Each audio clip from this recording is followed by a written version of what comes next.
Hello class. We're getting ready to do our demo for our sugar decorations. So the first thing I have is the caramelized sugar decorations.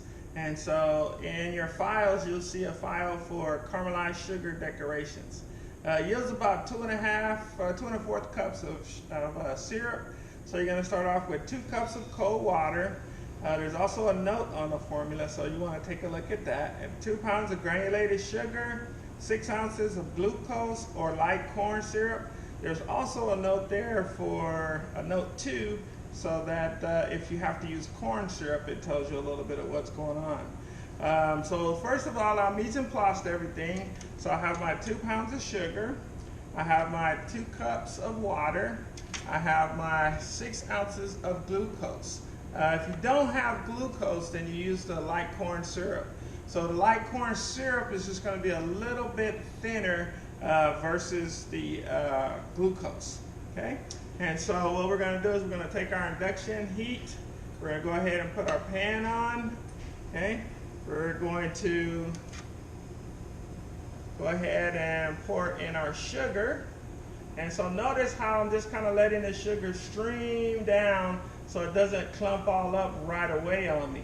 So if you just dump it in there, then you're going to have a lot of clumps, and it's going to be a little bit harder to work with for yourself. Okay? And so from there, I'm going to go ahead and I'm going to add my water. Okay? And so I'm just moving that around a little bit. And so again, what I'm trying to do is get a nice consistency on what I got going on. So I just don't dump it in there because I don't want it to lump up. Okay, so I'm going to put this over to the side. And now, I would suggest that you guys get a candy thermometer. I would suggest a candy thermometer that's like this and not the little tube ones.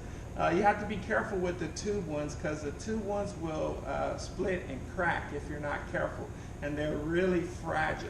Okay, so the cool thing about this particular one, it shows you all the different stages of the cooked sugar, as well as it has a little handle on the side that holds it up so that while it's cooking, you can kind of see what's going on. And so just to get started, I'm going to give this just a quick little easy stir, not too much, just enough to make sure everything is kind of incorporated and I don't have a bunch of lumps that are starting off with my sugar. Okay?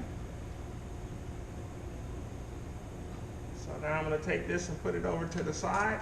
And so now I'm going to go ahead and I'm going to put my thermometer in there. I'm going to turn it over to the side so that you can see what's going on. So from there I'm going to go to started on about 3/4 heat. So now we're going to let this go for a little bit. And so as you read your directions, it says fill a bowl that's large enough to hold the cooking pan. So on this particular one, we're not going to really use that little technique. We're just going to pull it over to the side and let it cool down a little bit. Place the water and sugar in a copper or stainless pail. Dissolve the water over low heat. Bring to a boil, stirring constantly. So it tells you to stir constantly, but you don't want to stir too much, okay? As more agitation is going to create that reaction that's going to have your sugar to go ahead and solidify on you. And it says remove any scum that accumulates on the surface. So after that, it says add the glucose or corn syrup and bring the syrup back to a boil. Wash down the sides of the pan with a clean brush that is dedicated for sugar boiling. And so as you can see right here, I have a brush with a little bit of water in it. And so when we get ready to brush down the sides, as our sugar starts to cook a little bit, we want to make sure that we get the excess water off, and we want it just enough so that it will rinse down the sides. But you don't want too much water because then that's going to make the cooking process go a little bit longer.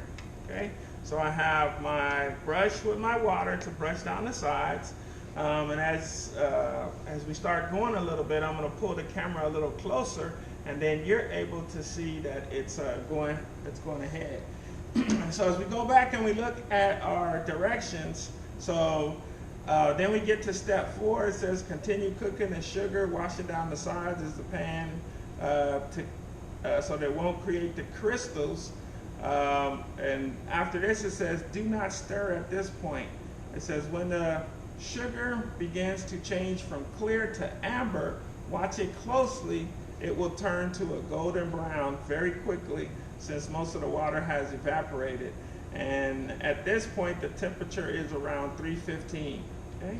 So ideal temperature that we're looking for the final product is going to be 315. Okay? It says when the syrup starts to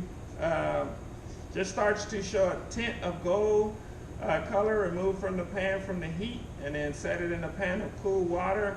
Hold it there until the bubbles have resided. Remove from the pan, move the pan from the water and wipe down. Okay. So in the meantime, we kind of went over all of the details of what's going on there. So I'm going to move this over to the side, and I'm going to get a couple of different things set up for you guys. So one of the first things that we're doing while this is going on is we're going to get our strawberries ready. So we're going to do some dipped strawberries. We're going to also do some little dipped hazelnuts. And so you want to take your skewers, and when you get your strawberries, you don't want them to be too wet. So you're going to take them, and you're going to just have a damp, wet towel, and then you're going to wipe off your strawberries. Okay, so I'm just kind of patting them down a little bit. Then we'll come back with another piece, and I'm going to make sure that they're nice and dry, because you don't want them too wet when you go into the syrup, because then that's going to create a problem for you. Okay, so as we're going along, we'll take a look, and you can see. So I'm cleaning off all of my strawberries, and you should have about 6 strawberries and about 6 hazelnuts is what you're going to do. And then you're also going to have about 12 different little skewers so that you can put your things on. Okay, so from there I'm going to go ahead and have a little plate here that I'm going to come back and I'm going to dry my strawberries. So now I take my strawberries, kind of pat them dry a little bit, make sure I get the excess water off of them. I'm taking them, and so usually during class time when I'm there to watch you a little bit closer, then I'll just have you do maybe 3. But since you're going to be at home working on this project, I want you guys to try to do about 6. With what you have going on, you can do probably about 3 strawberries. Then you come back and do your 3 nuts. Then you come back and then you do your 6 more nuts and 6 more strawberries, just to give you a chance to practice what you got going on. And so as you can see, I took my strawberries. Okay, so now I'm going to go ahead and insert my skewer into them. And so you want the skewer to go into it just enough so that it will hold it in place, but not so much that it will go all the way through. Okay, so you need just a little bit there. And so as you can see, we have those. And then now, as we're starting to work on it, and come over here a little bit, you can see that our sugar is starting to get a nice little boil to it. And so we're checking the temperature of it. And so right now we're at about 200 degrees. Okay, so we got that going. So now we're going to go ahead and I'm going to decrease it a little bit. I'm going to go to about a medium setting. I was about 3/4 of a setting. And so now you got a nice little boil going. Okay, so again, I'm going to do a couple of more strawberries, get those prepared and ready to go. And we have 1 more strawberry for you guys. Okay, so now this one is going to be the tricky part. So you're going to have your hazelnuts, and as you can see, the hazelnuts are pretty small. So when you get ready to insert your skewer into your hazelnuts, you want to do it where you just put a little bit of the tip in there.